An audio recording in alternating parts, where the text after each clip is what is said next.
Librat që dikur ishin dritarja e vetme për të eksploruar botën, sot janë zëvendësuar me ekranet e pajisjeve elektronike, e ky fenomen është akoma më shqetësues për të rinjt. Në ditën botërore të librit mbetet alarmante situata e largimit nga libri, ndonse për studiuesit ky është një realitet i pashmangshëm. Sfida më e madhe është të krijimi një ekuilibri të qëndrueshëm mes përfitimeve të teknologjisë dhe rëndësisë që ka leximi.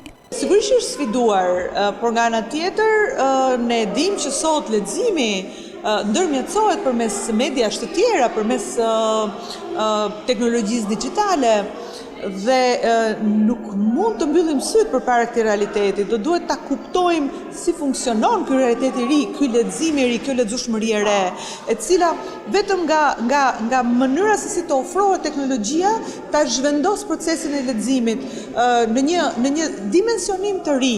Nga ana tjetër, ne flasim sot për realitetet të reja të shkrimit. Për të rinjt, libri po humbet hapësirën për shkak të pajisjeve elektronike dhe platformave digjitale që ofrojnë mundësi informimi në kohë reale. Edhe pse nuk mbetet e njëjta ndjesie të lexuarit një libër fizik, ky ndryshim gjithashtu ka sjell edhe pasiguri për të ardhmen e kulturës letrare. Të rinjt sot lexojnë pak sepse ka disa rrethana të cilat insistojnë tek ta që ata të largohen nga ky leximi tradicional, le të themi.